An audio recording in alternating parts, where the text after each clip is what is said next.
courage de venir, de ne pas avoir eu peur.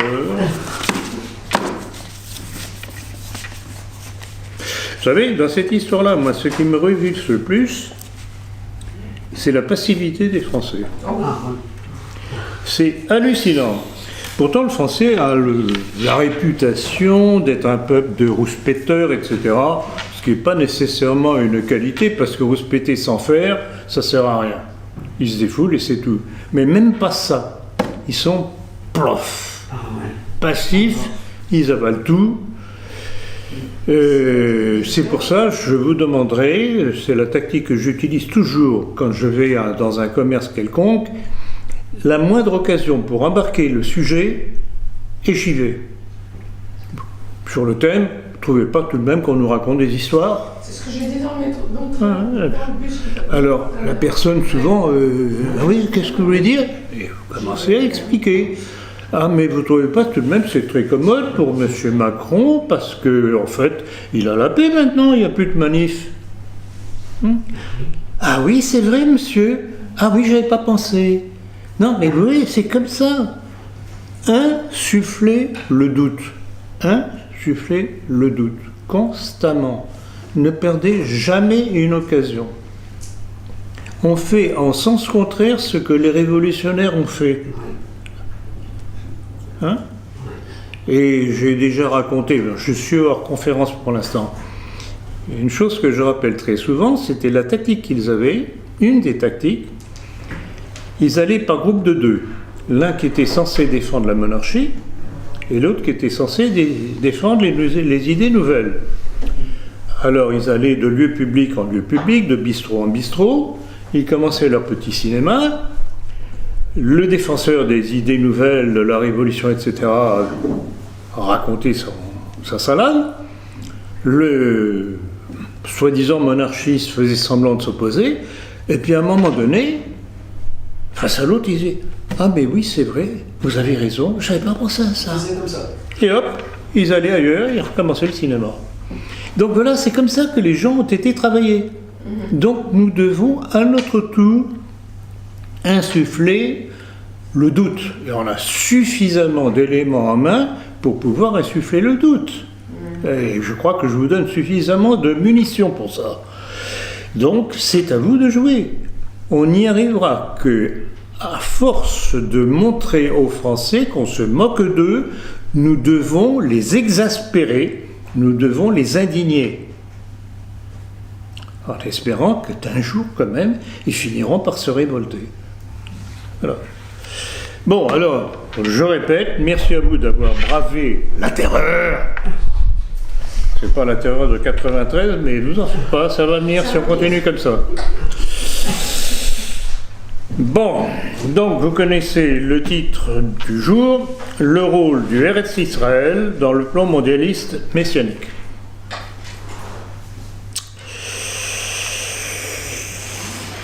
Lorsque l'on aborde le problème du mondialisme et de ses conséquences, il faut toujours remonter à la cause première. Vous savez que moi, c'est ma formation médicale. Quand j'étais en exercice, que j'avais une pathologie devant moi, je ne me contentais pas de donner de l'aspirine, etc. On disait « Ah oui, oh, je vous plains, vous avez mal à la tête. Ah oui, c'est pas bien ça. Je vais vous donner quelque chose, comme ça vous aurez moins mal à la tête. » Non, j'essayais de remonter la cause. Et pourquoi je me l'aurais mal à la tête? Et parfois, c'était une tumeur cérébrale. Il fallait opérer. Et que j'opérais.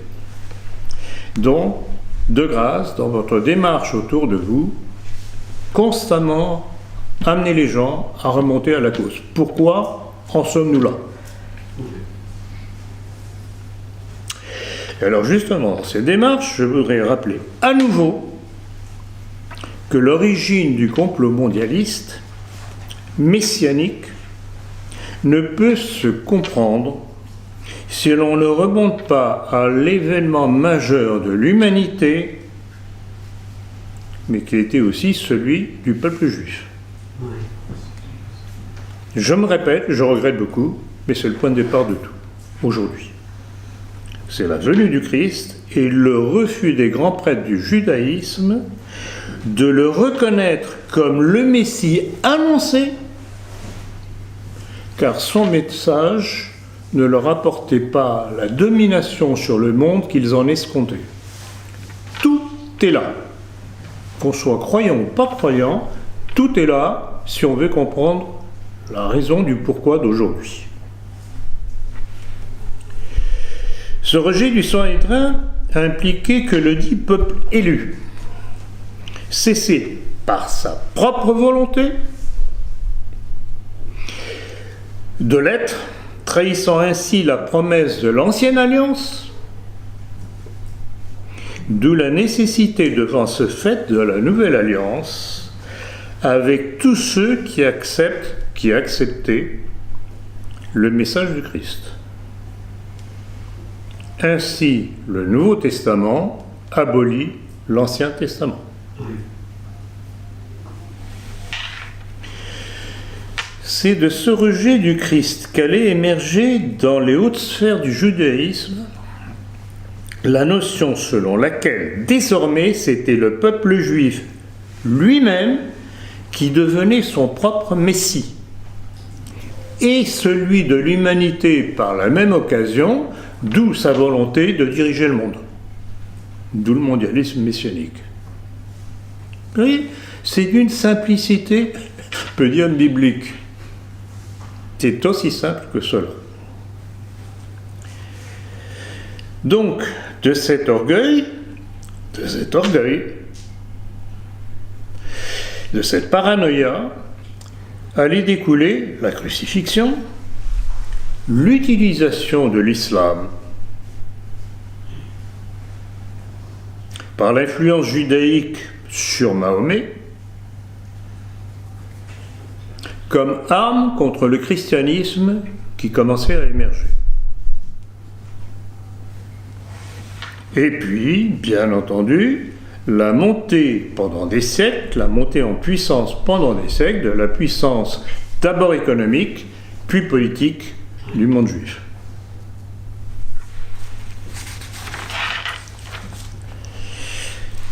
Dans sa quête du pouvoir, le judaïsme allait de génération en génération susciter attentats, guerres, révolutions, dont la dite révolution dite française,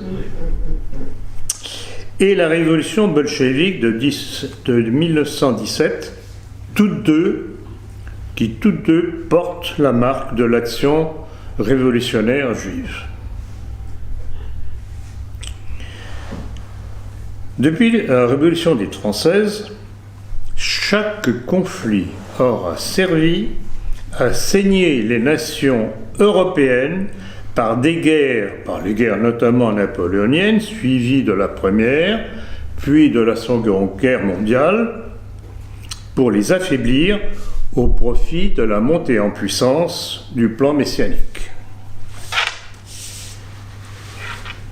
La destruction des empires coloniaux suivra, entraînant la paupérisation des populations autochtones, dont l'immigration-invasion, que nous subissons toujours, poussée par l'intelligentsia juive pour nous détruire, qui aggrave encore plus la situation des nations européennes. Et puis, il y en a eu d'autres, plus localisés, qui suivront, toujours dans le but de déstabiliser les grands ensembles, notamment l'ex-Yougoslavie, qui avait réussi à fédérer les Balkans, que grâce aux bras armés américains, ils ont réussi à faire éclater. Les guerres du Moyen-Orient, toujours dans la même optique, faire éclater les puissances musulmanes locales en entités plus faibles, de façon à permettre le développement du Eretz Israël, le Grand Israël. Donc vous voyez, mon idée directrice dans le titre, qui est indiquée dans le titre, je vais commencer à vous le dévoiler maintenant.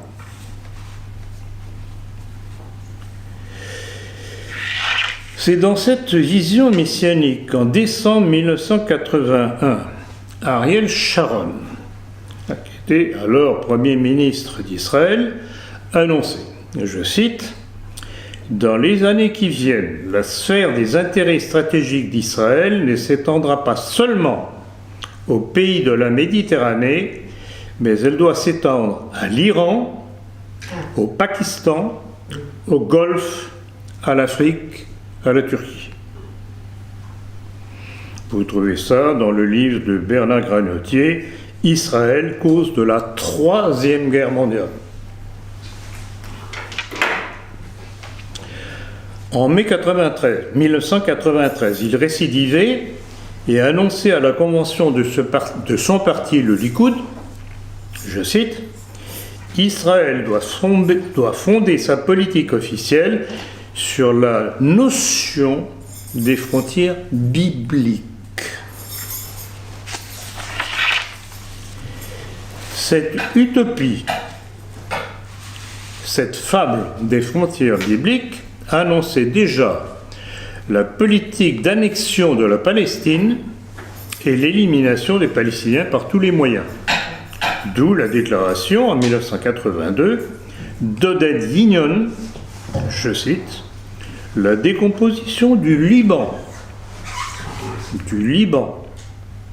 Vous voyez l'actualité aujourd'hui. En 5 provinces préfigure le sort qui attend le monde arabe tout entier, dont l'Égypte, la Syrie, l'Irak et toute la péninsule arabe. La désintégration de la Syrie et de l'Irak en provinces ethniquement ou religieusement homogènes, comme au Liban, est l'objectif prioritaire d'Israël sur son front Est. À court terme, l'objectif est la dissolution militaire de ces États. Donc, le but est toujours le même, aussi évident, avoir des structures beaucoup plus faibles face à la puissance israélienne pour instaurer le Grand Israël. Donc, la guerre en Syrie et les événements tragiques du 5 août à Beyrouth sont la parfaite démonstration de cette politique. De son côté, le journal Al-Aram du 5 au 11 novembre 2009 soulignait la déclaration du ministre israélien Avi Dichter. Je cite, « La déstabilisation du Soudan est un objectif stratégique pour Israël. Un Soudan stable et fort renforcerait les Arabes et leur sécurité nationale. » Et c'est pour ça que depuis des années, le Soudan se débat dans une guerre civile sans fin, parce que alimenté par Israël. Ainsi, l'implication américano-sioniste dans les guerres civiles de déstabilisation est patente. Elle tend à instaurer le Grand Israël, le Eretz Israël, à l'aide du bras armé américain, entre les mains des ce qu'on appelle les néoconservateurs américains, sionistes, qui appuient Israël en vue de redessiner le Moyen-Orient à son profit, comme l'avait annoncé Ariel Sharon. Et ça, c'est une citation du Monde, du journal Le Monde, du 20-21 septembre 2001. Donc vous voyez, tout ça est référencé étape par étape. Je n'invente rien, je donne toujours les sources pour appuyer ce que je dis. Alors comment s'étonner de cela, alors que devant un parterre de hauts responsables juifs, le 21 mai 2013, à Washington, Joe Biden, qui va être le candidat démocrate aux prochaines présidentielles américaines, avait déclaré « Le fait est que l'héritage juif, la culture juive, les valeurs juives sont une part essentielle de ce que nous sommes. On doit dire en toute honnêteté que l'héritage américain est en fait juif. » Que voulez-vous de mieux qu'une démonstration? Et Biden évoquait aussi le rôle des Juifs dans la jurisprudence américaine, dont 7 juges à la Cour suprême, Brandeis, Fortes, Frankfurter, Cardozo, Ginsberg, Breyer, Kagan. Tous étaient juifs, ainsi que 3 des 9 juges à la Cour suprême et le président de la Federal Reserve à cette époque-là, les maires de New York, de Los Angeles et Chicago.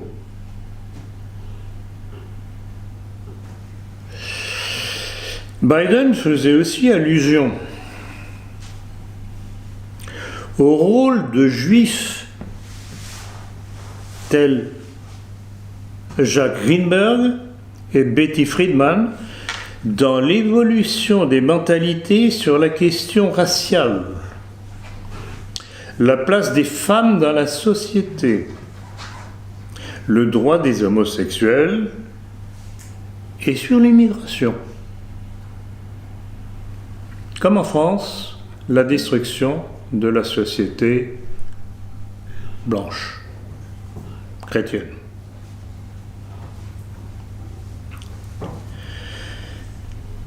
Alors, si l'emprise juive est majeure aujourd'hui dans la vie des Américains, elle est reconnue aussi ouvertement comme telle dans les médias. Et ça, c'est très intéressant à relever, c'est que la déclaration de Biden a mis très mal à l'aise les entités juives aux États-Unis. Car beaucoup des entités juives étaient inquiètes des louanges publiques de Joe Biden qui révélaient ainsi leur poids sur la vie et la politique américaine.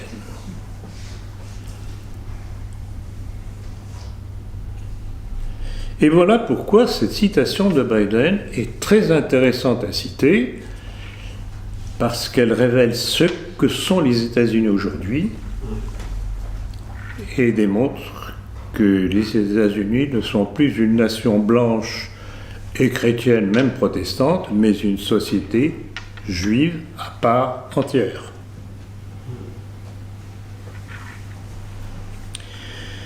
Preuve du soutien des États-Unis à Israël. Un certain nombre de déclarations de personnalités israéliennes parfaitement claires quant à leur intention d'éliminer de leurs terres les Palestiniens par tous les moyens, sans que la conscience internationale, donc américaine, ne s'émeuve. Je vais donc vous donner un certain nombre de citations. Vladimir Jabotinsky. Alors Jabotinsky, petit rappel, est le fondateur des organisations terroristes sionistes. Voilà ce qu'il disait. Les Arabes de Palestine n'abandonneront pas leur souveraineté sans l'usage de la violence. J'ai la citation. D'ailleurs, j'ai l'intention d'éditer en DVD cette conférence. Bon, ça sera normalement, évidemment, sur YouTube, sauf si elle est rapidement sabotée. Donc, de toute façon, vous aurez le document. Theodor Herzl, le fondateur de l'Organisation sioniste mondiale, le 12 juin 1893, recommandait de chasser les Arabes au-delà de la frontière en lui refusant du travail. David Ben-Gourion, 1937, futur ministre d'Israël, nous devons expulser les Arabes et prendre leur place. Moshe Dayan, ministre israélien de la Défense et des Affaires étrangères, le 12 février 1952, à Kol Israël. Kol Israël, c'est la radio israélienne. Il revient à l'armée israélienne de poursuivre le combat avec l'objectif ultime qui est la création de l'Empire israélien. Moshe Dayan au nouveau, dans le journal Haaretz du 4 avril 1969. Des villages juifs ont été construits à la place des villages arabes. Vous ne connaissez pas le nom de ces villages, car les livres de géographie n'existent plus.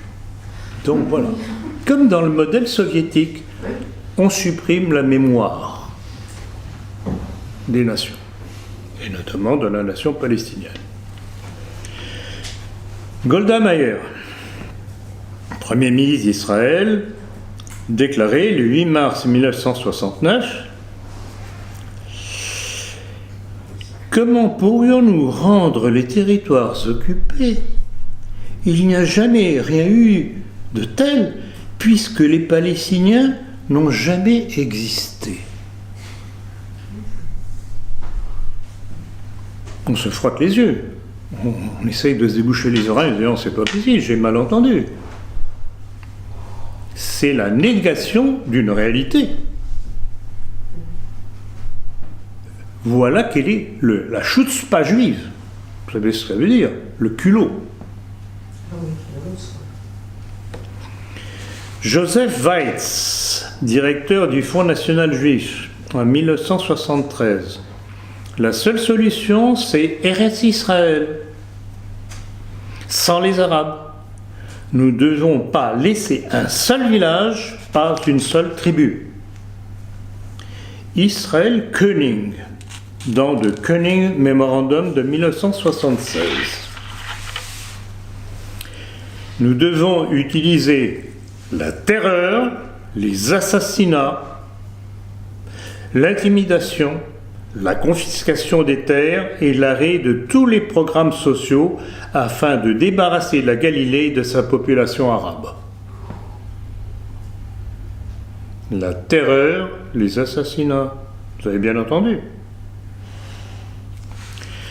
Raphaël Eitan, chef d'état-major des forces de défense israéliennes, dont le Mossad bien entendu, dans le journal israélien de Yediot Ahronoth, le 13 avril 1983, repris dans le New York Times un peu plus tard, le 14 avril 1983. Oui, ça s'est suivi. Nous déclarons ouvertement que les Arabes n'ont aucun droit de s'établir sur ne serait-ce qu'un seul centimètre du Grand Israël.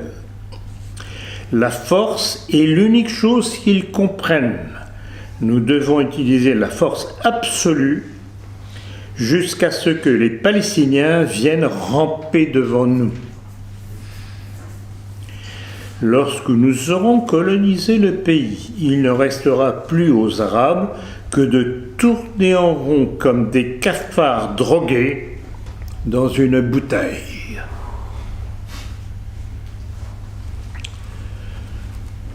À Heilbronn, maire de Tel Aviv, en octobre 87. Nous devons tuer tous les Palestiniens à moins qu'ils ne soient résignés à vivre en tant qu'esclaves. Yitzhak Shamir, Premier ministre israélien le 1er avril 1988. Les Palestiniens seront écrasés comme des sauterelles, leurs têtes éclatées contre les rochers et les murs.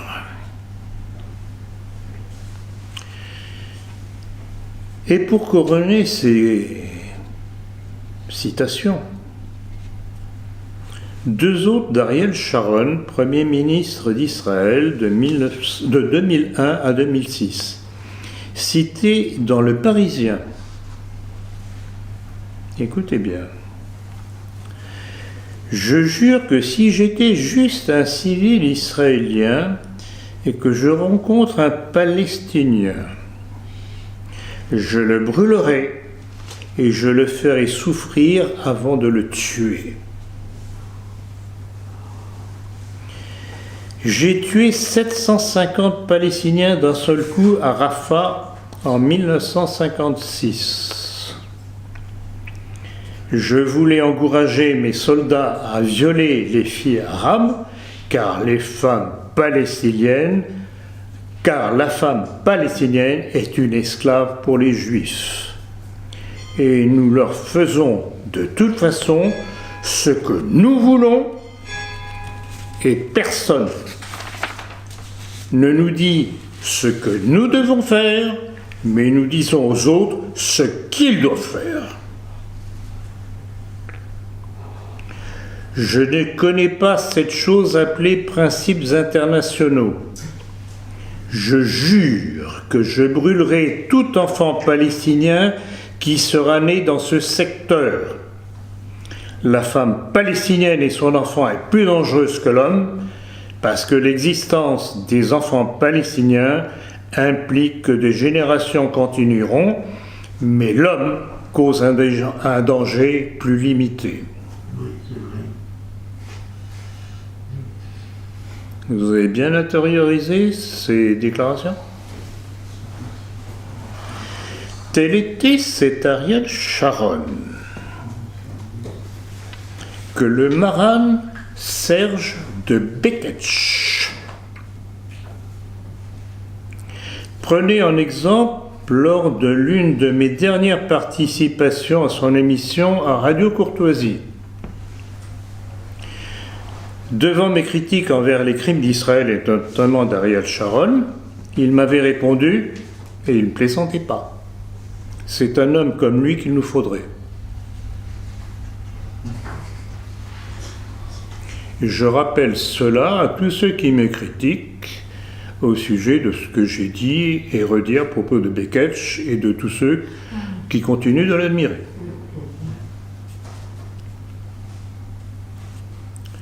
En outre, devant sa prétention de m'interdire de dénoncer la gnose des abbés de Tannhäuser et Sellier, la nouvelle droite d'Alain de Benoît et le très maçonnique club de l'horloge d'Henri de Lesquen, j'avais cessé de collaborer à sa revue et à son émission de Radio Courtoisie. Et cet homme, je parle de Beketch, a osé dire qu'il m'avait invité quelquefois par pitié à son émission. J'ai toujours les enregistrements. J'ai été invité pendant presque 2 ans. Donc c'est un menteur. Et il est d'autant plus mal à l'aise que j'avais révélé que son nom Beketch, le nom Beketch est un mot hébraïque qui veut dire longue redingote. C'est dans mon livre Longue redingote. C'est dans mon livre La maçonnerie. Et c'est dans un extrait de la Bible traduit en anglais. Je donne le facsimilé, d'ailleurs vous l'avez. Donc vous voyez très bien dans le facsimilé, Beketch, et la petite note en bas, longue redingote. Il n'a jamais pu répondre à ça. Donc vous voyez, c'est comme ça que je tiens à la gorge tous ceux que je dénonce. Parce que je les tiens par leur propre déclaration et parce que l'on peut découvrir de leur appartenance. Et là, ils sont incapables de répondre. Si j'avais menti là-dessus, pourquoi est-ce que Beketch n'a pas traité de menteur publiquement en disant « pas du tout, regardez ma généalogie, je suis un bon catho ». Ouais. Donc, vous voyez, c'est comme ça qu'il faut agir.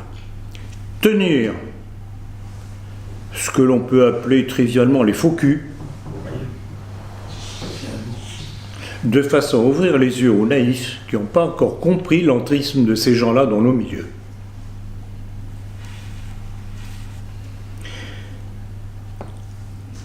Et cette histoire-là a été à l'origine de la fable que les Beketch, les Bernard Anthony, les Henri de Lesquen ont montée, m'attribuant une mère musulmane au prétexte qu'elle était née au Caire. Alors, je rappellerai, petite parenthèse, que M. Henri de Lesquen, Duplessis-Casso, Médina et Sade, puisqu'il descend aussi du marquis de Sade, c'est dans Wikipédia.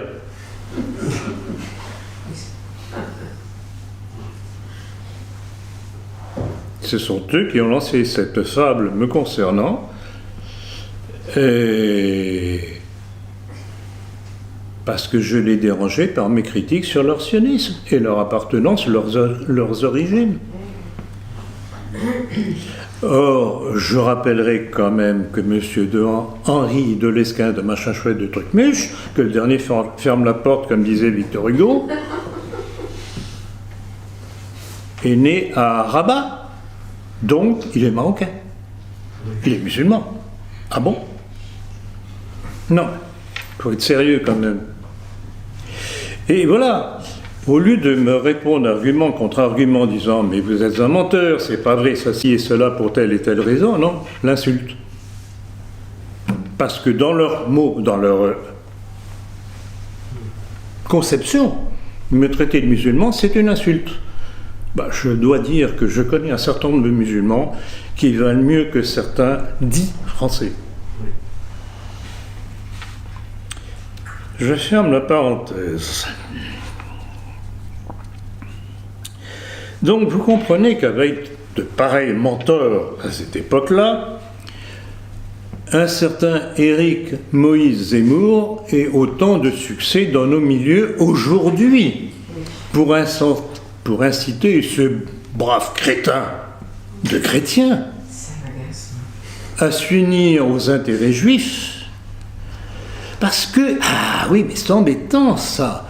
On a fait venir les musulmans, enfin l'immigration, pour détruire la France chrétienne. Ah oui, mais c'est embêtant parce que tout de même, cette masse musulmane devient de plus en plus antisémite. Ah oui, pourquoi est-ce qu'elle devient de plus en plus antisémite? Est-ce que ce ne serait pas à cause de toutes ces déclarations d'entité juive à propos des Palestiniens? Ils ne sont pas idiots, ils savent très bien ce que ces gens-là disent. Donc ça n'améliore pas du tout la conception plus ou moins amicale que certains pouvaient entretenir avec le monde juif. Ils découvrent que le monde juif les déteste tout aussi bien que nous chrétiens. Alors maintenant qu'ils ont peur, ah oui, mais ils aimeraient bien avoir les petits chrétiens de leur côté. Et cela avec l'aide de gens prétendument antisémites, genre un Hervé Ryssen, que j'avais continué de clouer au pilori, parce que ces insultes ne me touchent absolument pas, et je tiens à le rendre de plus en plus furieux, comme le fait un toréador avec la muleta, agitant le petit drapeau rouge pour le faire foncer, et éventuellement le mettre à mort après.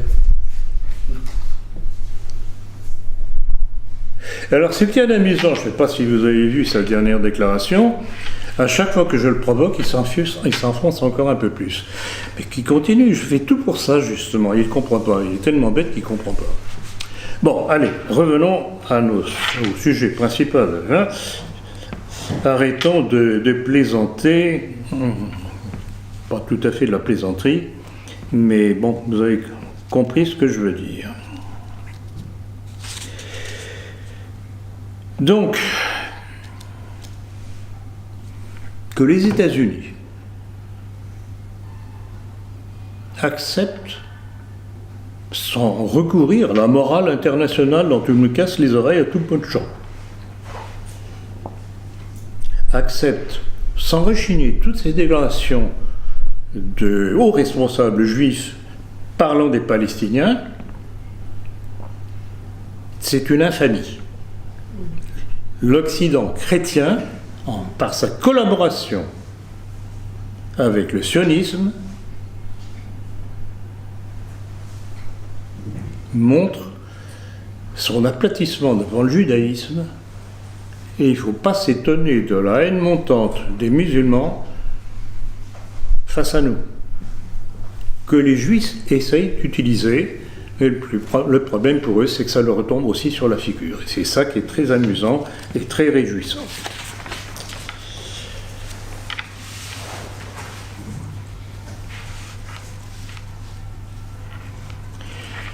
Et alors, cette pénétration dans nos milieux, par ces thèses, donc, je vous ai exposé quelle était la raison première de ce philosémitisme dans nos milieux avec les positions de Serge de Beketch, de Bernard Anthony, d'Henri de Lesquen. Je voudrais vous rappeler, encore une fois,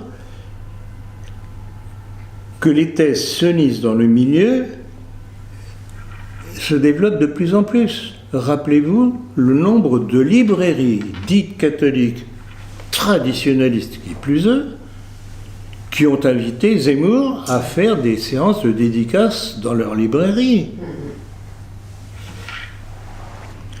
La diffusion de la pensée française de messieurs Jean Auguy et François-Xavier d'Hautefeuille, et la librairie du Ken à Paris qui est leur antenne. La librairie Notre-Dame de France de la Fraternité Saint-Pie-X. La librairie française de Thibaut de Chassé de la même tendance. Lire en famille, alors là c'est un petit peu différent, c'est une entreprise sioniste des époux Lundy et d'Anne Brassier, très proche d'ailleurs de Bernard Antony. Et puis Renaissance catholique de Jean-Pierre Mogendre. Tous se sont précipités pour vendre ou accueillir pour des séances de dédicaces dans leurs locaux. Éric Zemmour.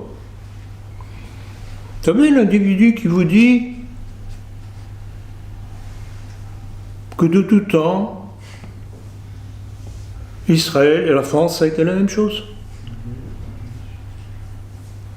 Il oublie un tout petit peu, quand même, un détail bien sûr, le nombre de fois que les rois de France ont été obligés de les mettre à la porte. Ou encore de nous dire « Saint-Louis, le roi juif ». Non mais, il y a un problème. Il y a non seulement le problème juif, puis il y a le problème chrétien-catholique. Alors, est-ce que j'ai du cul, moi ? Ou bien, est-ce qu'on a les preuves en main pour pouvoir juger ?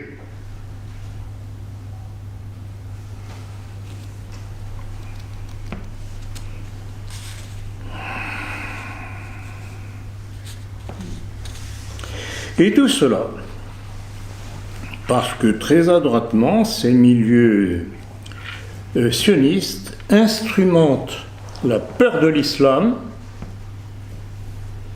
auprès de ces communautés chrétiennes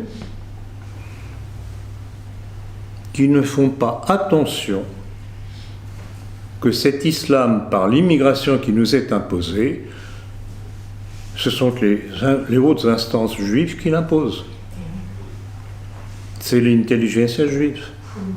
Alors, moi je veux bien que M. Zemmour, à la limite on pourrait le comprendre, mais si on serait tenté de croire qu'il est honnête, ben on devrait attendre de lui qu'il condamne les instances juives, ce qu'on appelle l'intelligentsia juive, qui poussent toujours à l'immigration sans arrêt. Vous savez que tous les jours, chaque année, on compte en moyenne, officiellement, entre 100 et 150 000 migrants nouveaux entrant en France. Pourquoi est-ce que M. Zemmour ne condamne pas ces instances juives qui poussent à cette immigration-invasion? Ah, c'est curieux. Hervé Rissen n'a pas pensé à lui poser la question.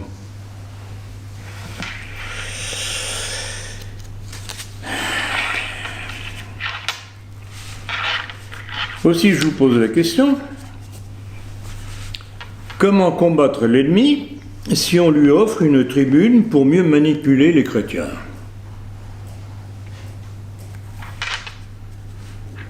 Et donc, telle est la responsabilité de ces structures prétendument catholiques traditionnalistes. Ce sont des boutiquiers soumis et à courte vue.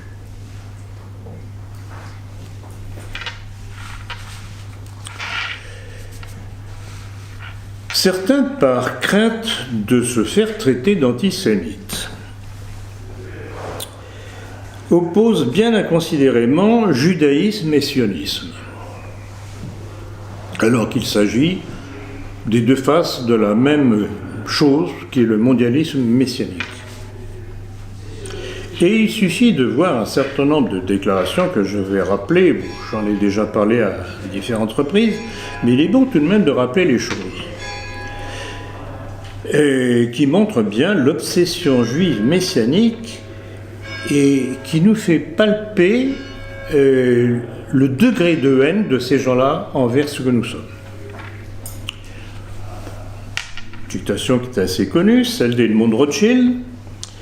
Le verrou qui doit sauter, c'est la nation. Ah oui, et pour Israël aussi? Non. Bernard-Henri Lévy. Bravo tout ce qui peut contribuer à casser les mythologies réactionnaires de l'État-nation, du traditionnalisme cocardier, du terroir, des binious et des folklores. Là encore, même réflexion. Et pour Israël? Georges-Marc Benamou, tout ce qui est terroir, béret, bourré, biniou, tiens c'est curieux, c'est du copier-coller ça. Bref, franchouillard et cocardier, nous êtes étrangers, voire odieux. Même constatation là encore. Pierre Berger, le mécène des publications gays, affirmait « La patrie est le mot qui nous est le plus odieux ». Pour Israël aussi?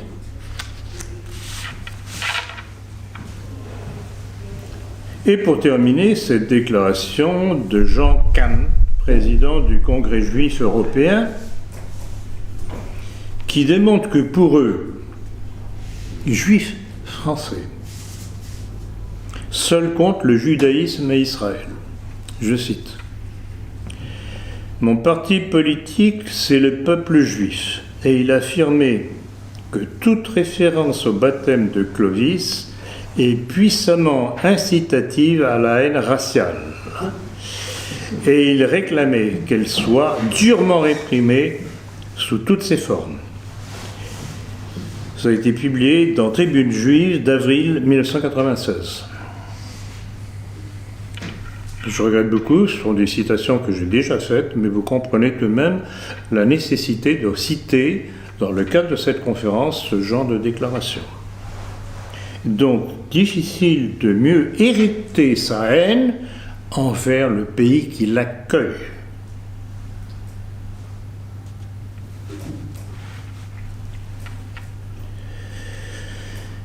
L'obsession messianique juive et leur haine des autres peuples est patente encore plus dans ce texte de la publication juive américaine The American Hebrew de 10 septembre 1920. Je cite. « La révolution bolchevique en Russie a été l'œuvre de cerveaux juifs, de l'insatisfaction juive, de la planification juive dont le but est de créer un nouvel ordre dans le monde. Un nouvel ordre dans le monde. Ça a été dit en 1920. C'est ce qui a été accompli d'une manière si excellente en Russie grâce au cerveau juif et à cause de l'insatisfaction juive et à la planification juive, deviendra également, grâce aux mêmes forces mentales et physiques juives, une réalité partout dans le monde. Et il y a de curieuses personnes qui osent dire qu'il n'y a pas de complot. On en a parlé ce matin lors de notre dernier entretien. On a parlé d'un certain Abosite, de Lesquin, il y en a d'autres encore. Ils viennent vous dire comme ça, tout tard, mais non, il n'y a pas de complot. Alors, comment se fait-il que je trouve des textes qui le démontrent et eux ne le voient pas? Alors, ou bien ce sont des paresseux qui ne creusent pas alors qu'ils pérorent sur tout et n'importe quoi, ou bien ils se complices.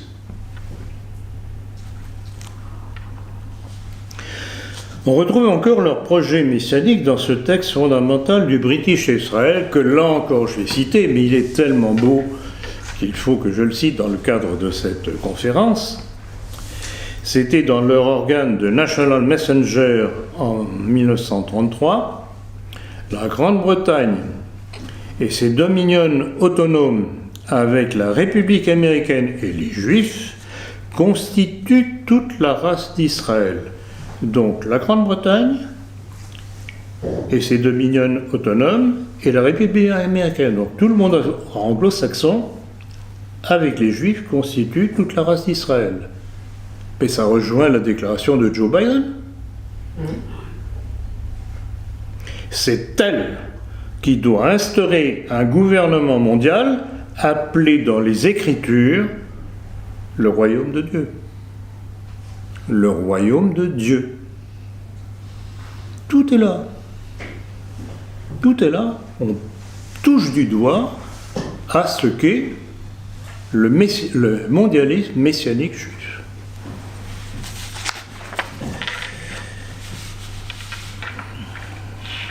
Voilà pourquoi il faut retenir et faire connaître cette déclaration, parce qu'elle résume toute la situation du problème que l'on a avec cette paranoïa du messianisme juif. Et puis un autre texte, tout aussi annonciateur de la dictature messianique,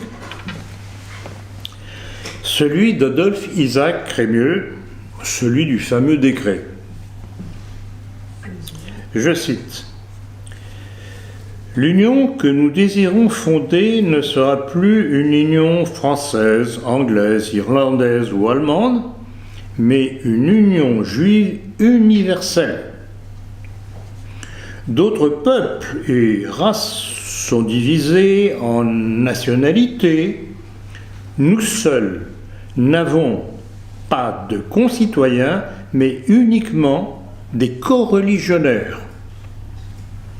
Notre nationalité, c'est la religion de nos pères, et nous ne reconnaissons aucune autre nationalité. » Alors, évidemment, il faut bien voir que ce texte a été écrit avant la constitution de l'État d'Israël. Il ne dirait pas la même chose aujourd'hui. Mais en tout cas, l'idée est tout de même très intéressante. Et il poursuivait. L'enseignement juif doit s'étendre à toute la terre. Israélites, quelque part, que le destin vous conduise dispersés, comme vous l'êtes sur toute la terre, vous devez toujours vous regarder comme faisant partie du peuple élu. Le catholicisme, notre ennemi de tout temps, gît dans la poussière, mortellement frappé à la tête. Le filet qu'Israël jette actuellement sur le globe terrestre s'élargit et s'étend, et les graves prophéties de nos livres saints vont enfin se réaliser. Le temps est proche où Jérusalem va devenir la maison de prière pour toutes les nations et tous les peuples, où la bannière du Dieu unique d'Israël sera déployée et hissée sur les rivages les plus lointains. Mettons à profit les occasions. Notre puissance est immense. Apprenons à adapter cette puissance à notre cause. Le jour n'est pas éloigné où toutes les richesses, trésors de la terre deviendront la propriété des enfants d'Israël. Alors, il y a deux choses à remarquer dans ce texte. La première annotation à propos de Jérusalem. J'en parlerai vers la fin de la conférence, vous verrez la liaison avec une déclaration de Jacques Attali. Et la deuxième phrase à propos des richesses, toutes les richesses du monde des nations, c'est quasiment le copier-coller de ce qu'a écrit Baruch Lévi dans sa lettre à Karl Marx, que j'ai déjà cité. Donc vous voyez, c'est pas un seul. Toutes ces entités juives, tous ces hauts dignitaires du judaïsme international disent quasiment la même chose, annoncent la même chose. Mais il n'y a pas de complot. Non, il n'y a pas de complot.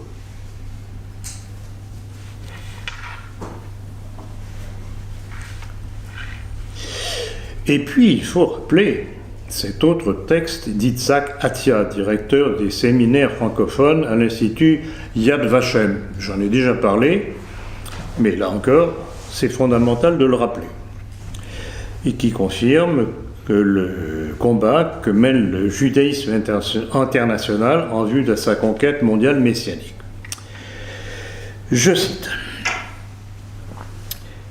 Même si notre raison nous crie de toutes ses forces l'absurdité de ce face-à-face entre un tout petit peuple aussi insignifiant que le peuple d'Israël et le reste de l'humanité, aussi absurde, aussi incohérent, aussi monstrueux que cela puisse paraître, nous sommes bien engagés dans un combat intime entre Israël et les nations, qui ne peut être que génocidaire et total. Génocidaire et total.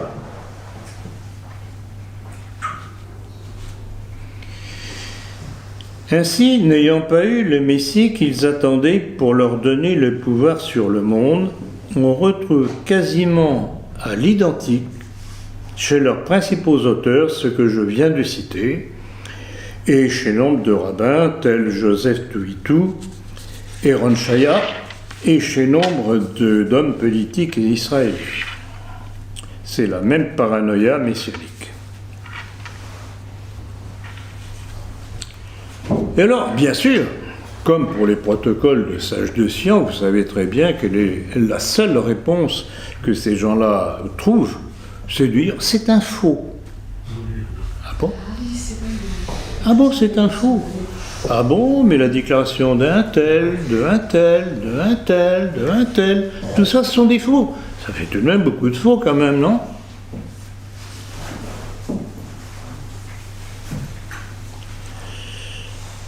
Or, je regrette beaucoup, petit détail en passant, c'est que la fameuse déclaration de Baruch Lévi dans sa lettre à Karl Marx, qui a été publiée dans la Revue de Paris bénéficiait des subsides des Rothschild.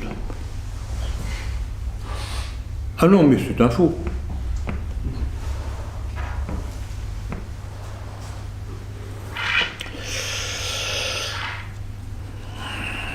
Ainsi, et si l'on ne veut pas voir la réalité de cette paranoïa du mondialisme messianique, qui d'époque en époque bouleverse le monde, fomente meurtre, guerre, révolution, alors évidemment, comme certains voudraient le faire accroître, il n'y a pas de complot. Dormez tranquille.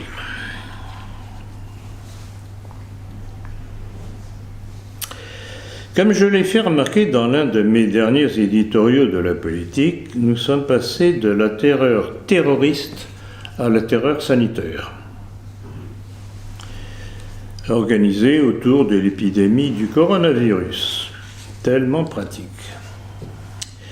Si la terreur terroriste a permis au pouvoir de réduire la liberté des citoyens sous prétexte de les protéger du terrorisme prétendument islamique, mais en fait des crimes d'État comme je l'ai démontré à plusieurs reprises, aujourd'hui la terreur sanitaire, inculquée aux masses, est autrement plus efficace encore, mais l'un n'empêche pas l'autre.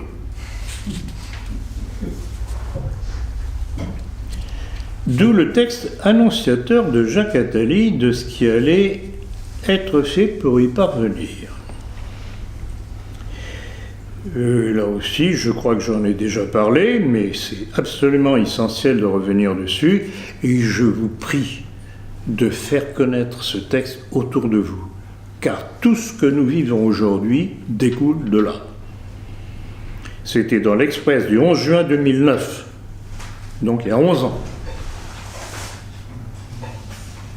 Ça avait été repris par Wikistrike le 15 mai 2020, donc tout dernièrement.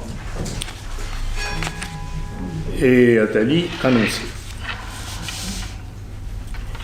Je cite. L'histoire nous apprend que l'humanité n'évolue significativement que quand elle a peur. Une pandémie mondiale fera alors surgir la prise de conscience de la nécessité d'une police mondiale, d'un stockage mondial et donc d'une fiscalité mondiale. On en viendra alors, beaucoup plus vite que ne l'aurait permis une seule raison économique, à mettre en place les bases d'un véritable gouvernement mondial. 2009. L'histoire nous apprend que l'humanité n'évolue significative que quand elle a peur. Une pandémie mondiale. Tout est là. Tout ce que nous vivons aujourd'hui découle de ce qu'annonçait Jacques Attali. Ils ont travaillé à cela jusqu'à aujourd'hui.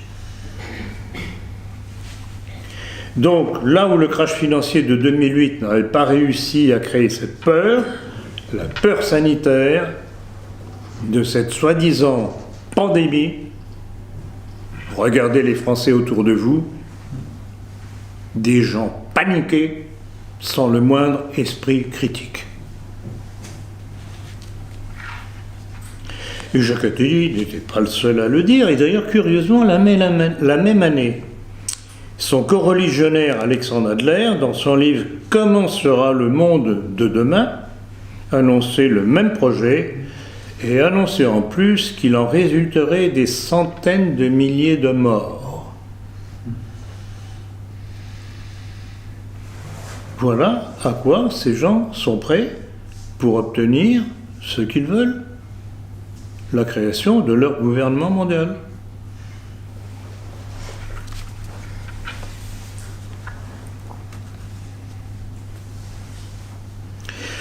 Alors, certes, on pourrait m'objecter, mais quel rapport entre la recherche éperdue du Grand Israël et la démarche du complot mondialiste en vue de l'instauration du nouvel ordre mondial? Ça semble contradictoire. L'une apparaît comme une démarche nationaliste et l'autre comme un projet mondialiste.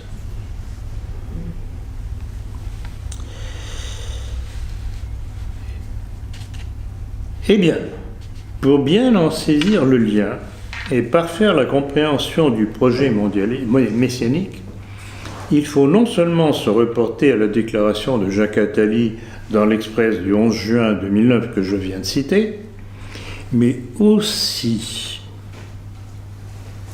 à sa déclaration sur la chaîne Public Sénat du 19 mars 2020, 17 mars 2020, donc c'est tout récent, qui la complète et qui en donne toute sa signification.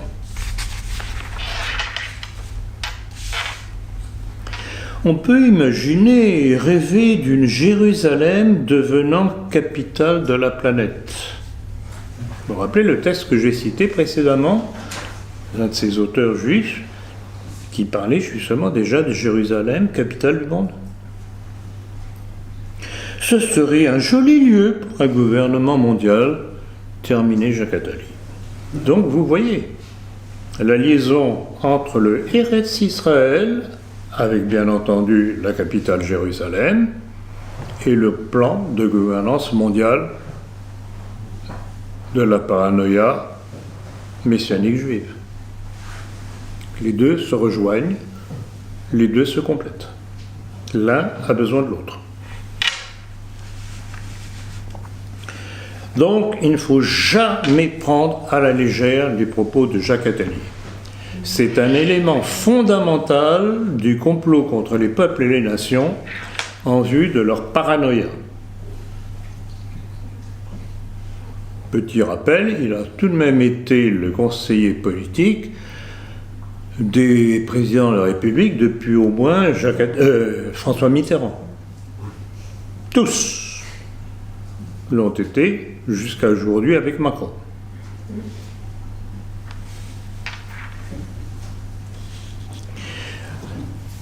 Je voudrais rappeler une petite caractéristique sympathique de cet homme. On parle de Jacques Attali, qui dans les années 80 avait annoncé, je cite, que dès que l'homme dépasse les 60-65 ans, l'homme vit plus longtemps qu'il ne produit et il coûte cher à la société. L'euthanasie sera un des instruments essentiels de nos sociétés futures, dans tous les cas de figure. La logique socialiste, c'est la liberté, et la liberté fondamentale, c'est le suicide. L'euthanasie deviendra un instrument essentiel de gouvernement. Vous voyez, tous ces textes, je ne les cite pas par hasard, c'est qu'ils montrent l'ensemble de ce qu'est ce complot. Alors, soulignons quand même un petit peu en passant que né le 1er novembre 1943, M. Jacques Attali n'a toujours pas donné l'exemple. C'est ce que j'ai dit. Mais son frère, c'est mort. C'est bon, c'est la vieille formule, faites ce que je dis parce que je fais.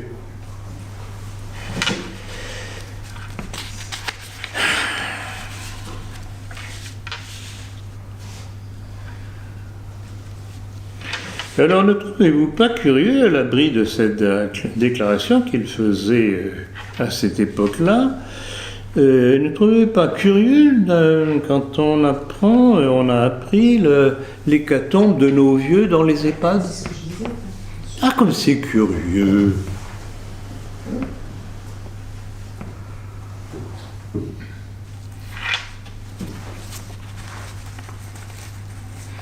Puis, pour terminer, pas tout à fait, tout de suite, j'ai encore quelque chose à dire, mais enfin, une des dernières citations que j'ai déjà faites de Joseph Touitou dans sa vidéo du 1er juillet 2015, que vous trouvez sur Internet, qui disait « Le Mashiach, c'est-à-dire leur Messie, ne viendra que quand Édom, l'Europe, la chrétienté sera totalement tombée. » Donc, comme disait Yitzhak Atia, hein, c'est un combat génocidaire. Et il poursuivait, à la fin des temps, il y aura une grande guerre dans le monde entre l'Occident et l'Orient. Ils ne le voudront pas, mais nous les forcerons à le faire, même si nous devons les traîner par les cheveux pour les forcer, et ce sera le triomphe d'Israël.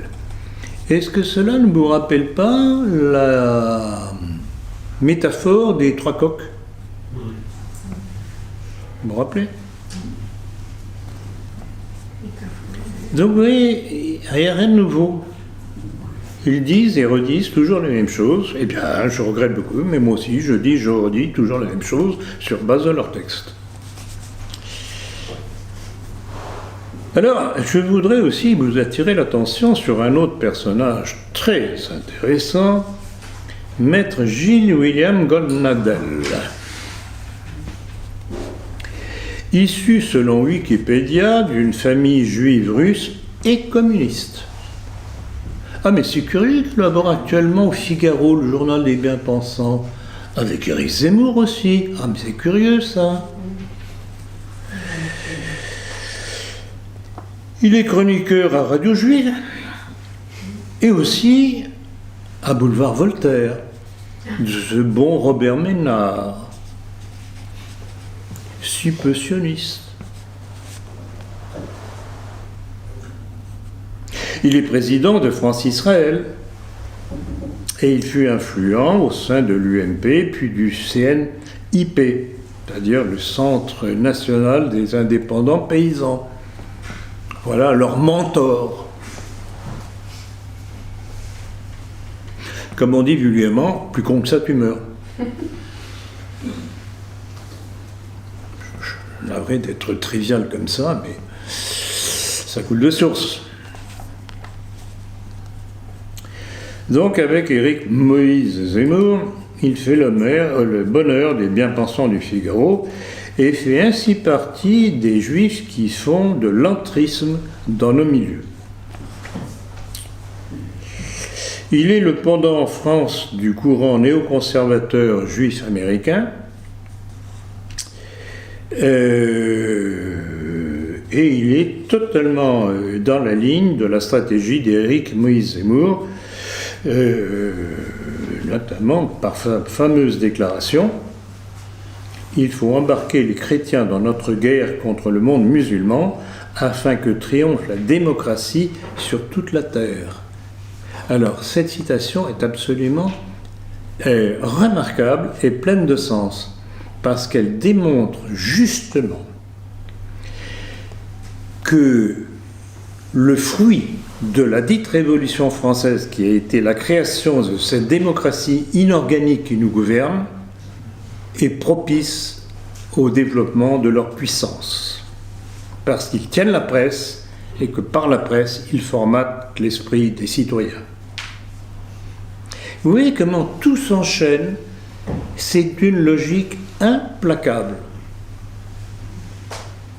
Et vous comprenez, je me répète encore, vous comprenez pourquoi on ne peut me répondre que par des insultes ou par le silence.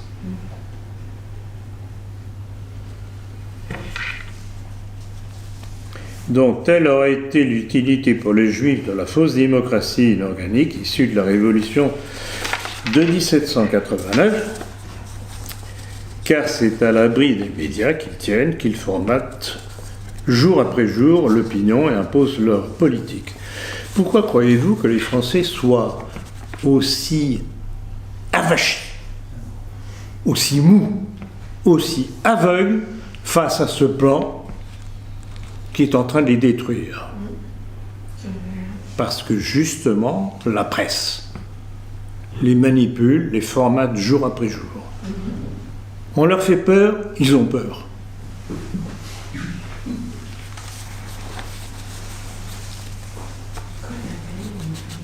À l'issue de cet exposé, vous pourriez croire que la situation est désespérée, qu'il n'y a plus rien à faire.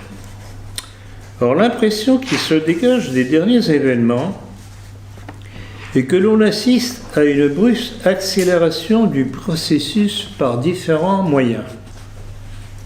Alors, la fable du coronavirus, dont il faut tout de même souligner une étrange anomalie.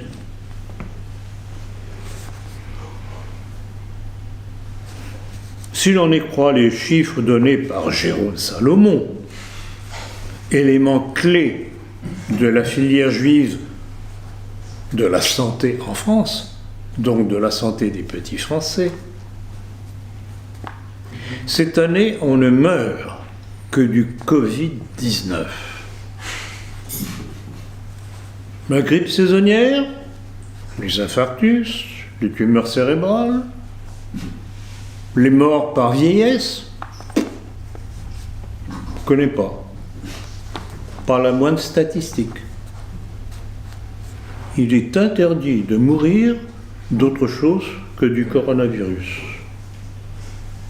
C'est admirable. Et les Français ne voient pas ça.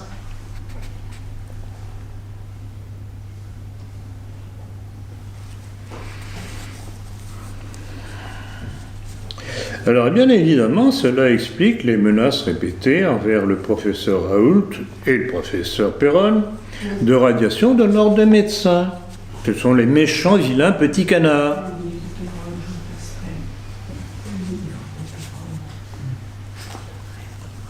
Vous avouerez tout de même quel culot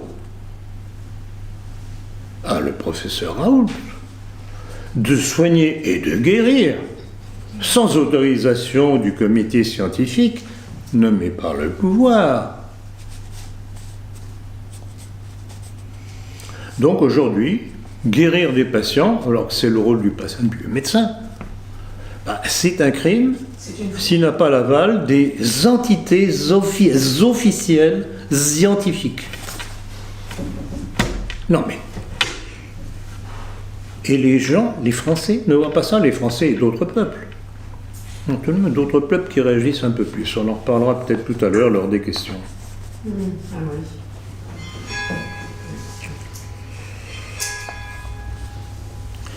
Et il est évident que son traitement bon marché, puisque vous savez que le traitement coûte 12 €. Vraiment, c'est pas une aubaine pour Big Pharma.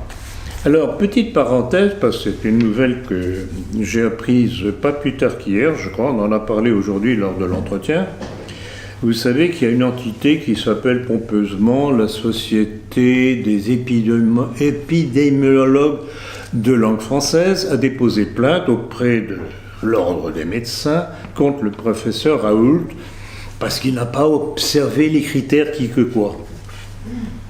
Alors, on a eu la curiosité tout de même de chercher juste avant notre entretien de ce matin qui composait cette société.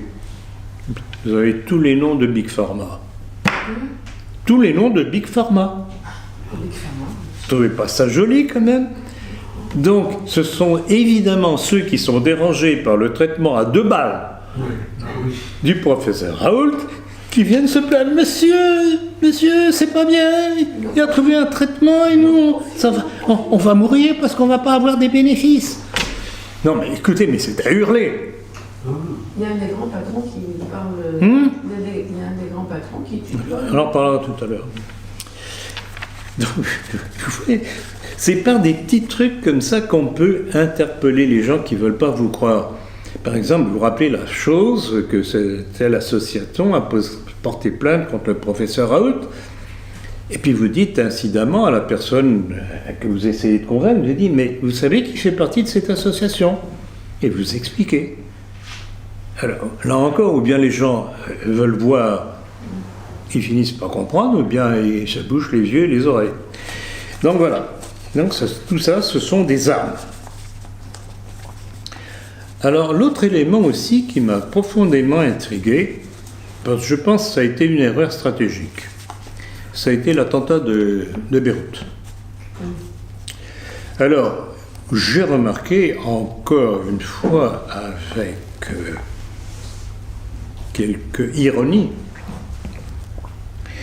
le fait que les différents speakers de nos chaînes, quand on parle de chaînes, on ne sait pas si bien dire, télévisées, nous disent que oui, c'est la faute de cet accumulement de nitrate c'était quoi, nitrate de quoi, Diane?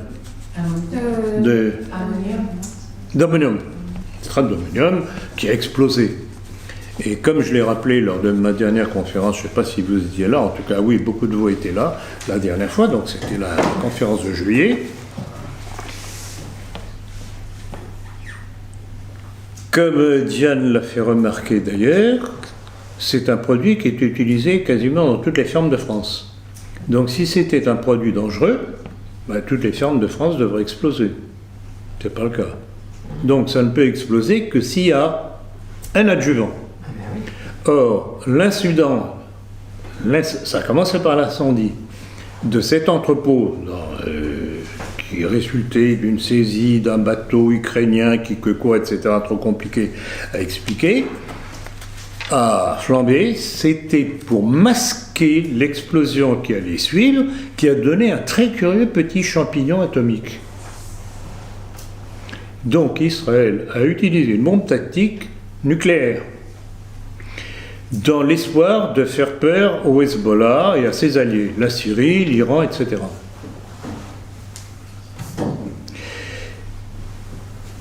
Mais je crois que c'est une erreur, parce que je crois qu'ils ne connaissent pas très bien la détermination de la Syrie et de l'Iran, qui aujourd'hui commencent à avoir de moins en moins besoin de la Russie pour leur armement. L'Iran notamment fabrique ses propres armes qui deviennent très performantes. Donc même si la Russie, pour des raisons diplomatiques ou autres, ne voulait pas créer de problème avec Israël, Israël n'est pas sorti de l'auberge. Et rappelez-vous, il y a plusieurs mois déjà que je prédis qu'Israël vit ces dernières années. Ça va exploser. Donc je pense que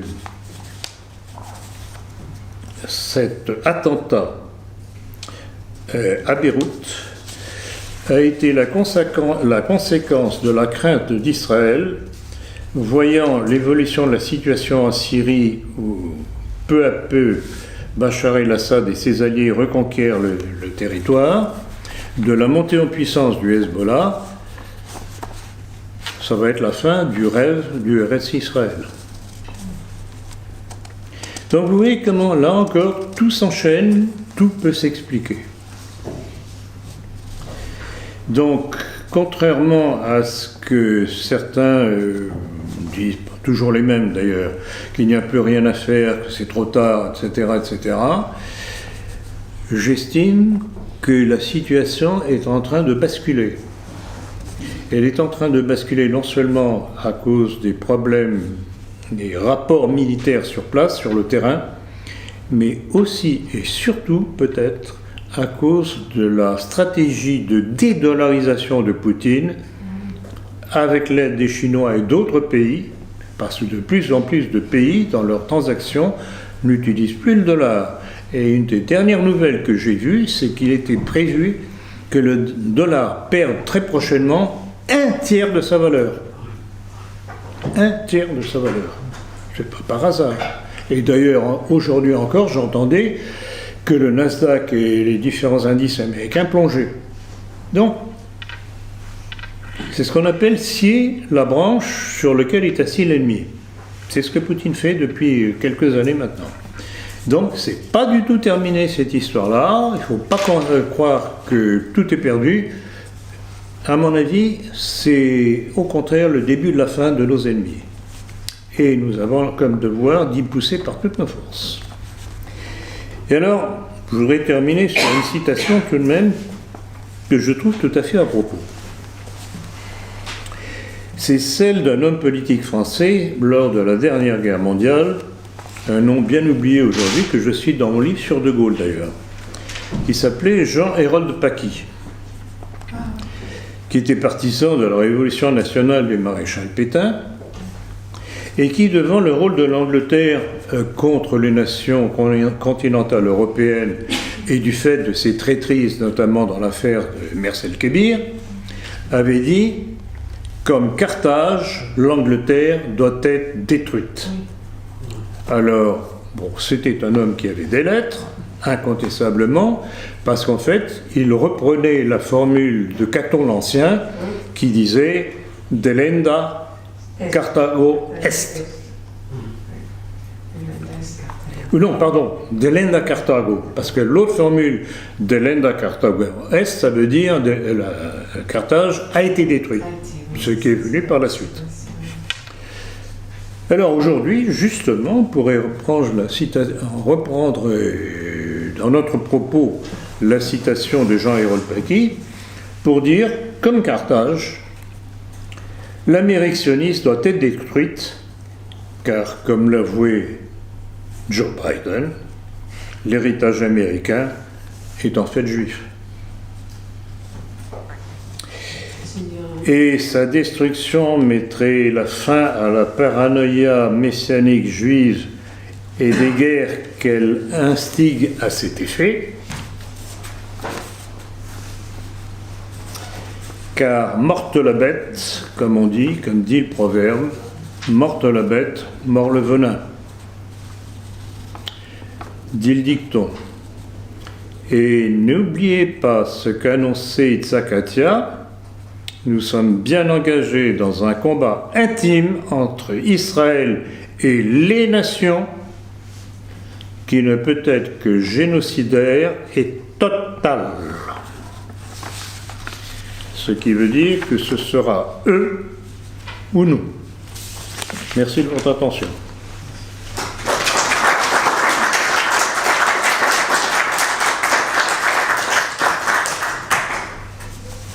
Si vous avez des questions, je suis à votre disposition.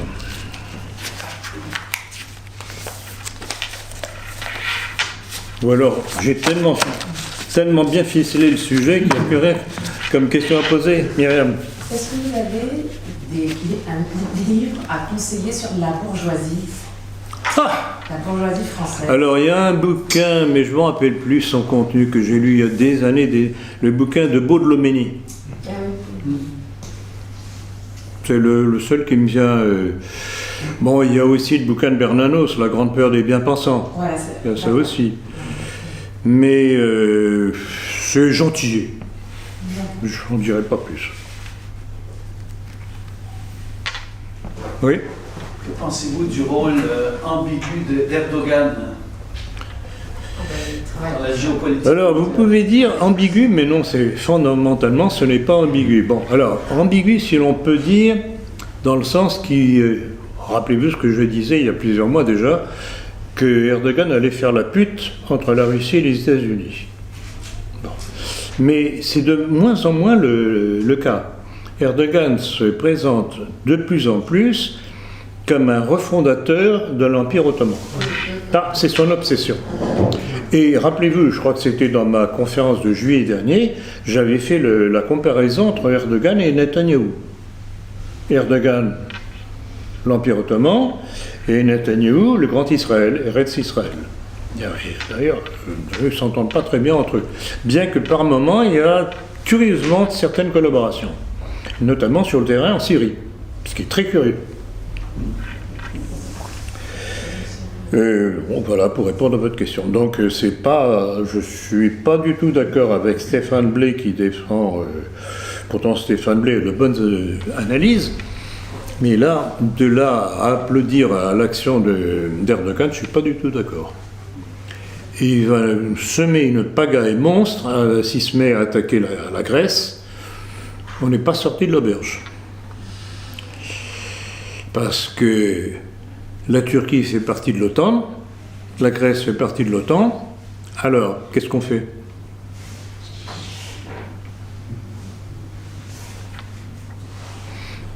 Autre question? Je rebondis sur ça aurait le mérite de faire exploser. Je rebondis sur cette dernière phrase que vous avez dite, ça aurait le mérite de faire exploser l'OTAN. Ah, je suis bien d'accord avec vous. Tout à fait d'accord avec vous. Non, mais c'est très intéressant. On comptera les points avec plaisir.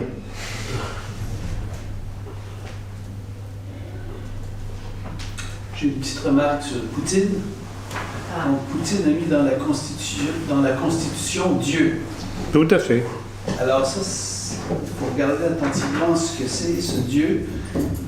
Apparemment, c'est le Dieu des Juifs, je pense. Pourquoi? Et c'est la première loi noachide. Oui, mais là, le problème, c'est que tout le monde se réclame de Dieu. Mais je regrette beaucoup, le reste de la Constitution ne donne pas du tout cette impression. Alors le problème, c'est que si on suit la loi noachide, Jésus-Christ, c'est un blasphème dans ce contexte. Je suis bien d'accord, ça, oui, donc je sais. c'est une provision dangereuse. Mais là, franchement... Alors, écoutez, bon, admettons que votre thèse... Oui, mais attendez, justement, je vais vous répondre. Ouais. Admettons que votre thèse soit juste. Pourquoi est-ce qu'à chaque fois, le monde occidental et les médias trouvent toutes les occasions possibles pour taper à bras raccourcis sur Poutine, dont le dernier en date, le soi-disant empoisonnement de Navalny, monsieur 2% aux élections, qui n'a donc aucune surface médiatique ni électorale en Russie, et que l'Occident, désespérant de pouvoir renverser Poutine, essaye de monter en épingle en le présentant comme martyr. Alors, moi je veux bien qu'il ait été empoisonné, cet homme, mais qui l'a empoisonné? On dit c'est les Russes, c'est Poutine, l'affreux. Mais ça pourrait être les Anglais, ça peut être les Israéliens. Même pour qui a tué Hariri? À qui ça a bénéficié? À Israël, puisque les Syriens ont été obligés de se retirer. Donc vous voyez, les choses ne sont pas aussi simples que ça. Et quand vous me dites que l'allusion à Dieu de Poutine, ce serait noachide, etc., je vous dis non, ça ne colle pas. Si réellement, comme disent certains, dont un certain Hiller, que Poutine est un élément du mondialisme, alors je trouve que c'est curieux, ils ne sont pas gentils entre eux. Hein. Ça ne colle pas. C'est peut-être comme votre couple, vous parliez, le révolutionnaire et le faux Ah oui, non. Donc, mais là, trop c'est trop, c'est pas possible. Pas la réponse, hein. Trop c'est trop. Non, c'est pas possible. c'est tôt. Je regrette beaucoup l'action de la Russie de Poutine au Moyen-Orient est totalement contraire aux intérêts d'Israël. C'est la fin de Eretz Israël. Ça colle pas. Les faits. Chacun peut dire, ah oui, mais non, je crois pas celui-là, il pense certainement ça. C'est un tordu. Quels sont les faits? Moi, je suis un pragmatique. Les faits. Les pieds sur terre. Que fait Poutine? La dédollarisation. Vous croyez que ça fait plaisir à la haute finance juive américaine? C'est leur fin. Qu'est-ce que j'ai dit il y a quelques minutes encore? Que les économistes prévoyaient la chute d'un tiers du dollar. Mais c'est pas par hasard, c'est le résultat de la dédollarisation. Ils veulent mettre une monnaie comme, je ne sais pas le nom, le Zéphyr ou quelque chose comme ça. Oui, on peut toujours inventer tout et n'importe quoi. Il y a eu aussi, il y a eu des rêves abracadabrants. Rappelez-vous, c'était plus ou moins au début du XXe siècle, on avait parlé de l'espéranto pour remplacer les langues de la terre, puis on nous parle toujours de temps en temps d'une hypothétique monnaie mondiale, etc. Mais évidemment, ça travaille dans leur cerveau malade. Mais la réalité, c'est pas ça pour l'instant. Parce qu'on ne peut pas se fier à la Chine, c'est sûr. La Chine, on ne peut pas dire qu'elle soit grande amie avec les États-Unis. C'est un petit peu un jeu du chat et de la souris. Eh bien, leurs intérêts économiques sont totalement contraires. Qui a financé Mao? C'est Rockefeller. Ah oui, mais la Chine de Mao et la Chine d'aujourd'hui, c'est peut-être pas tout à fait la même chose. Les capitalistes ont mis plein d'usines en Chine. C'est pas des imbéciles. Donc s'ils ont fait ça, il doit y avoir une raison. Oui, mais alors pourquoi est-ce que la Chine participe à la stratégie de Poutine de dédollarisation? Ça fait pas plaisir aux Américains et surtout à ce qu'il y a derrière l'Amérique sioniste. Ça colle pas. Ça, je suis pas sûr. Ça ne colle pas. Non. Non. Bon, d'autres questions? Monsieur, Non, j'ai pas de question. vous n'avez pas de questions? Les capitaux des joint ventures qui sont faits avec l'Occident sont toujours à 51% détenus par les capitaux chinois. Ils sont pas fous, hein. Ils sont bridés, mais ils sont pas fous. Hein. Apple, ils sont là-bas, contre tout. Apple. Ça, c'est une vraie société. Ouais. Eux, ils n'ont pas de problème en Chine. Enfin, moi, ce que je sais, c'est en tout cas... Danone s'est fait avoir. Monsieur qui est dans le fond, vous n'avez pas une question à poser?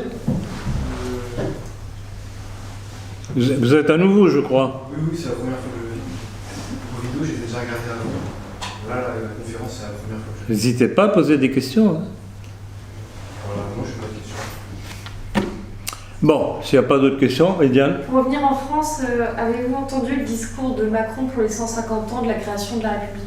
Ah oui, excellente question, effectivement. Vous savez que notre très cher président de la République, hier, a fait un discours pour célébrer les 150 ans de la création de la République française. Alors, et qui est-ce qui a signé cette proclamation de la République dite française? Un certain Léon Gambetta. Et qui était Léon Gambetta? Franc-maçon et juif. Mouillé jusqu'au cou dans l'affaire de Panama et toutes les autres jolies petites saloperies de la Troisième République. Avec Clémenceau, s'il vous plaît, avec Clémenceau, rappelons-le. Alors évidemment, curieusement, j'étais surpris de ne pas entendre M. Macron rappeler ce qu'avait été l'affaire Dreyfus, ce qu'avait été l'affaire des fiches, ce qu'avait été la loi d'expropriation de l'Église qu'on a appelée la loi de séparation de l'Église et de l'État. Tous les scandales de la République, donc Panama, Saviski et compagnie. Ah mais c'est curieux, il n'en a pas parlé. Pourtant, ça a été l'occasion, puisque c'est un grand amateur de remise de l'histoire à plat, de mettre les pieds dans le plat. Merci de la question, Diane. Donc voilà. Et il n'en a pas parlé. Oui? En fait, si j'aurais une question, ça... Allez, parlez plus haut. J'aurais une question. Oui, je vous en prie. Ça concerne Jacques Attali aussi. Ça concerne? Jacques Attali. Oui. Parce que lui, il avait écrit un bouquin récemment. Et dans son bouquin, en fait, il dit que... en fait, il annonce en 2022 qu'il sera président. En fait, il donne des indices. Et il dit en fait que ça serait une écologiste, je sais pas trop quoi, une femme écologiste. Que le prochain président serait une femme. Écologiste. Oui, bien entendu, mais c'est Jacques Attali qui avait annoncé ça. Tout à fait, je sais. Et d'ailleurs, rappelez-vous à l'époque, puisque j'avais réagi à l'époque, j'avais dit, mais ça correspondrait parfaitement au profil de Marion Maréchal Hauck. Mais elle n'est pas écologiste. Là, il a dit qu'elle était écologiste. Quoi? Elle n'est pas écologiste. Oui, elle n'est pas écologiste, oui. Alors, franchement, non, là, pour une fois, sa prédiction, je ne vois pas très bien dans l'immédiat qui ça pourrait être. Mais Marion Maréchal Hauck aurait très bien pu faire l'affaire, parce que sioniste de père, qui était, comme vous le savez, ou vous devez le savoir, membre du Mossad, franc-maçon, donc vraiment tout pour plaire. Je sais pas, on verra. Mais sinon, je le oui. Parce qu'il avait dit que c'était entre deux femmes du public, je crois, et une femme du privé qui travaillait dans le privé après. Franchement, à première vue, je ne vois pas qui ça pourrait être, à part Marion Maréchal. Alors, ben, peut-être qu'ils estiment... À mon avis, elle n'a pas la surface nécessaire pour ça. Même si les médias la poussent en avant, comme ça tente d'ailleurs, je ne vois pas. Je ne vois pas. On verra, peut-être qu'on va nous sortir un petit lapin du chapeau. On verra bien, le lapin ou la lapine. Ils ont bien créé Macron en 3 mois. Voilà, Ils ont bien créé Macron en 3 mois. C'est vrai. Oui, c'est vrai. Oui, regardez. C'est vrai, mais enfin, Macron était tout de même pas tout à fait un inconnu. Il était tout de même, il était un poste important au gouvernement de François Hollande. Il était tout de même ministre des Finances, c'est pas n'importe quoi. Et non, à première vue, je ne vois pas qui ça pourrait être. Je ne vois pas. Peut-être que je suis aveugle, mais je ne vois pas. C'est pas vous. Agnès Buzyn?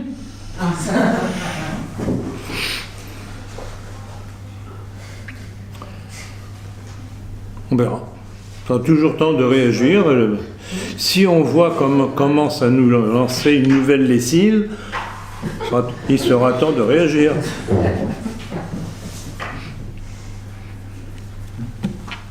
Oui? Là, j'ai l'impression que l'ombre d'Attali, elle plane pas mal sur cette conférence, en fait. Hein. Que quoi? L'ombre d'Attali plane pas mal sur cette conférence. Ah, vous trouvez? Oui. Et si vous me permettez, 2 citations. Ce peuple sera éliminé en vitesse sans besoin de recourir aux armes, mais par le contrôle de sa presse. Nous lui ferons croire qu'il est coupable et il fera le reste. C'est ce qu'il a déclaré. Vous me l'envoyez? Oui, je vous l'enverrai. Dans Demain qui gouvernera le monde, aux éditions plurielles. Donc ça recoupait ce que vous disiez sur les médias, en fait. Hein. Et la dernière, peut-être un peu plus d'espoir. L'Internet représente une menace pour ceux qui savent et Tout qui à fait. décident, Je sais. parce qu'il donne accès au savoir autrement que par le cursus Tout à fait. hiérarchique. Tout à fait. Je crois qu'on l'a cité C'est direct. probablement dans la politique. Ah, c'est bon. Non, mais renvoyez-moi les deux. Renvoyez-le, ça m'évitera de faire des recherches. Mais ça, je suis tout à fait d'accord, elles sont importantes aussi. Mais enfin, les deux principales que j'ai données, ça décrit tellement bien le sujet que... Mais... Bon, monsieur?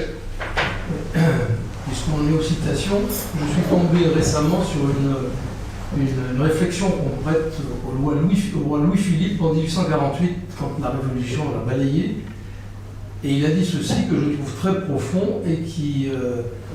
j'ai pensé à vous parce que ça me paraît être mon sujet pour une conférence. Il avait dit ceci, et c'est sûr, c'est pas une, je suis absolument certain de cette réflexion. La République a de la chance, elle peut faire tirer sur le peuple. Oui, oui. Si. Je trouve ça très profond. Vous pouvez me l'envoyer aussi? Oui. S'il vous plaît, vous avez nos coordonnées. Hein? Ah, mon père l'a D'accord. dit ça. Ouais. Très juste. J'avais oublié. Très juste. Alors, vous savez qu'on annonce pour le 12 une manifestation des Gilets jaunes. Ah, il va y avoir des. Alors, on va suivre ça avec intérêt, bien entendu. Que va faire la police? Est-ce qu'elle va être aussi gentille que contre les casseurs au soir du match entre le PSG et le Bayern de Munich? On ne dira pas des gilets jaunes, oh, ce sont des sauvageons. On leur tirera dessus. Ça rejoint ce que vous dites. Non, mais s'il vous plaît, envoyez-moi cette citation, c'est intéressant aussi. Et puis, bon, il est évident, je connais beaucoup de ces citations que vous donnez, mais si vous pouvez me les renvoyer et que ça me rafraîchisse la mémoire, ça m'invite de faire des recherches. Alors, pour moi, le temps, c'est pas de l'argent, c'est vital. Bon, on en reste là? Pas d'autres questions? Écoutez, merci encore de votre présence et de votre collaboration. Merci. Et donc j'espère que le mois prochain, il y aura une décision du tribunal administratif de Paris qui fera lever l'interdiction, enfin l'obligation de porter le masque, comme d'autres villes en France maintenant, puisque je crois qu'on en est à 4 ou 5. Dont Lyon, dont Strasbourg, qui était la première, dont... enfin bref, je crois qu'on en est à 4 ou 5. Donc espérons que ça va faire tache d'huile et que ce sera un magnifique bras d'honneur à Macron et à son gouvernement. Il y a une grande manifestation à Berlin. Hein. Tout à fait. Alors justement, là aussi on en a parlé ce matin, c'est Emmanuel, je crois, qui n'a pas pu être là parce qu'il travaillait, est présent à la conférence, qui le rappelait. C'est tout de même curieux que ce sont les Allemands, pourtant réputés bien disciplinés, qui réagissent, alors que les Français, soi-disant rouspétards, Ils sont abrutis. Les bofs. Ouais, voilà. Les gens sont en vacances, quoi. Hein. Comment? Les gens sont dans une espèce d'esprit de vacances. Non, c'est pas la vacance, non, ils sont apeurés, ils ont la trouille. Bah, écoutez, je ne sais pas si vous avez eu l'occasion de les croiser sans avoir le masque. Vous croisez quelqu'un sans avoir le masque en rue, il faut voir de travers un regard apeuré, voire haineux. Bon, allez. On lève la séance au nom de l'an prochain à Jérusalem.